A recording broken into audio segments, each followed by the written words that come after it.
तो आज हमें पढ़ना है CSS ओवरफ्लो। ठीक है, हम यहाँ पर लिख लेते हैं tut19.html और एक काम और करते हैं, यहीं से इस tut19.css भी बना लेते हैं। और इस tut19 में मैं क्या करूँगा कि HTML और CSS को लिख दूँगा। ठीक है, तो सबसे पहले तो मैं कुछ HTML इस तरीके से लिख देता हूँ और यहाँ पे हम HTML लिख देंगे और यहाँ पे चलो अभी फ़िलहाल रहने देते हैं। राइट क्लिक करके हम ओपन विथ लाइव सर्वर करते हैं और ये लाइव सर्वर में खुल गया होगा। और सबसे पहले मैं यहाँ से एक फ़ोटो खोल लेता हूँ जो स्कैंड है, मतलब फ़ोटो क्लिक किया हुआ है जो भी है।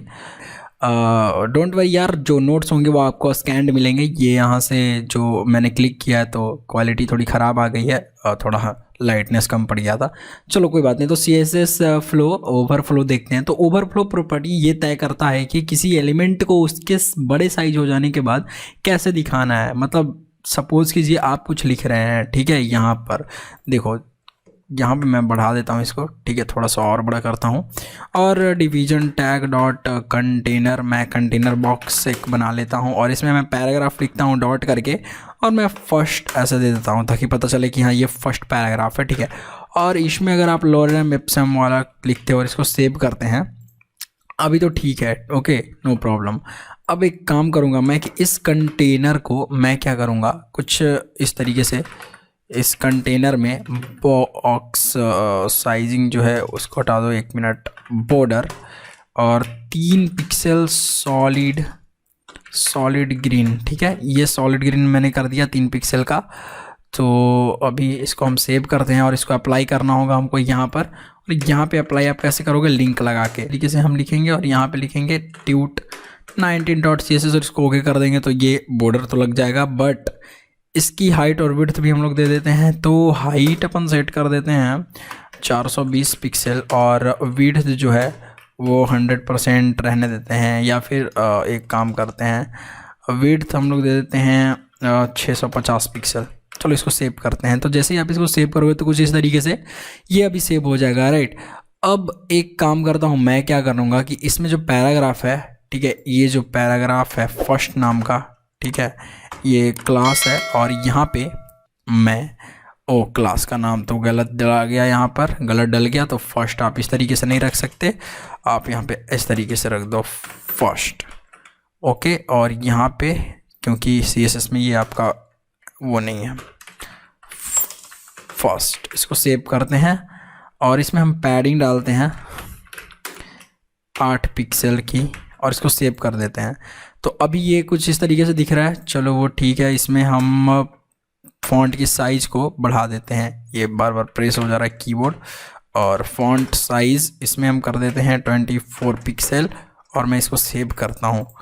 राइट, तो जैसे ही आप सेव करोगे तो अभी इतना कुछ दिख रहा है। अब सपोज़ करो कि जैसे ये कंटेंट बढ़ता है, ठीक है, ये लोरेम इप्सम जो है अगर ये बढ़ जाता है, ठीक है,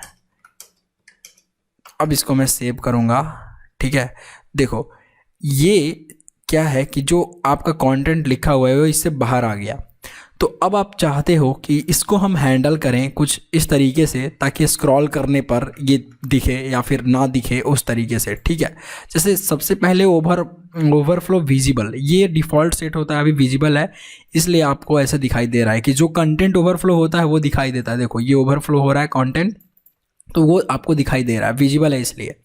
जैसे ही आप हिडन कर दोगे तब देखना क्या होगा।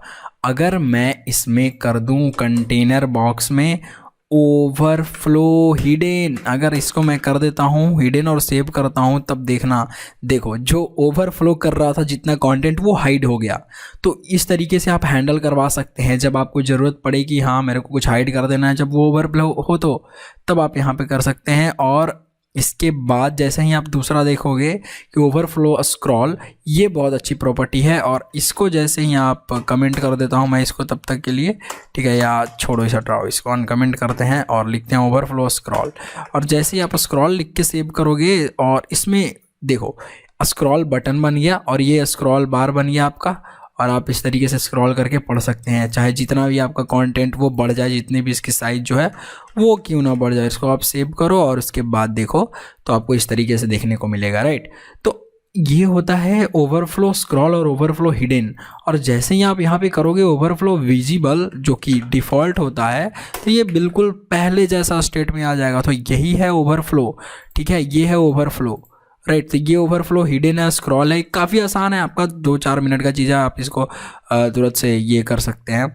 तीसरा है, देखो इसमें लास्ट है एक और ऑप्शन है कि ओवरफ्लो एक्स और ओवरफ्लो वाई। देखो ये प्रॉपर्टी जो है लेफ्ट और राइट और टॉप और बॉटम एजेस में ओवरप्ले प्रॉपर्टी को सेट करता है। सपोज करो कि आपको एक्स में सेट करना है, ठीक है, तो अगर आप इसको इस तरीके से करें कि ओवरफ्लो वाई, और इसमें आप कर दें ओवरफ्लो वाई डायरेक्शन में, सिर्फ और सिर्फ स्क्रॉल करें, ठीक है, इसको सेव आप करोगे तो देखना होगा क्या।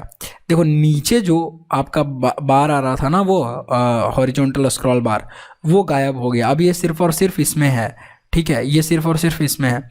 अगर आप इसकी जो हाइट है उसको कुछ इस तरीके से फिक्स कर दो, लेट्स से कि सॉरी विड्थ जो है मैक्स विड्थ इसकी हो गई इतने पिक्सल, 650 पिक्सल। अभी ठीक है, ये मैंने सेव किया। अब एक काम करता हूँ मैं इसमें और एक बार और कंटेंट लिख देता हूँ, इसको इस तरीके से सेव करते हैं। यहाँ पे हम लोग एक काम कर सकते हैं, इस डायरेक्शन में अभी जो हमारा ये स्क्रॉल बार हॉरिजॉन्टल स्क्रॉल बार ये तो अभी नहीं दिख रहा है, ठीक है, क्योंकि हमने ओवरफ्लो वाई पे स्क्रॉल लगा रखा है, राइट। अब अगर आप इस पे एक चीज़ और करो यहाँ से कि क्या था, वाइट स्पेस, ठीक है, वाइट स्पेस अगर आप नो रैप कर देते हो और इसको सेव करते हो, तब देखते हैं कैसा आता है। देखो जैसे ही मैंने किया, ठीक है, नो रैप, तो सारा का सारा जो वर्ड है वो टेक्स्ट रैप जो है, रैपिंग जो हो रही थी वो नो हो गई, ऑफ हो गई, ठीक है। अब जैसे मैंने किया तो यहाँ पे इधर पढ़ने के लिए आपको स्क्रॉल चलाना पड़ेगा, ठीक है, स्क्रॉल बार का यूज करना पड़ेगा, राइट। तो ये स्क्रॉल की प्रॉपर्टी आप सेट कर सकते हो यहाँ से, ओवरफ्लो और यहाँ पे एक्स करो, ठीक है, और इसको हिडन कर दो और इसको सेव कर दो। तो जैसे ही मैं हाइड करूँगा तो देखो नीचे वाला हाइड हो गया। इसको मैं विजिबल कर देता हूँ, विजिबल, और इसको कमेंट करते हैं, इसको सेव करते हैं। तो विजिबल अभी करने पर इसलिए नहीं आ रहा है क्योंकि ये जो सारा का सारा रैप है वो इस तरीके से हो रहा है, वर्ड रैप इसकी, राइट। तो ये होता है ओवरफ्लो की प्रॉपर्टी। एक्स से आप एक्स की प्रॉपर्टी सेट कर सकते हो। अगर आप इसको एक्स को स्क्रॉल कर दो और इसको सेव करो, तब देखो ये स्क्रॉल बटन यहाँ से आपको बन जाएगा, ठीक है।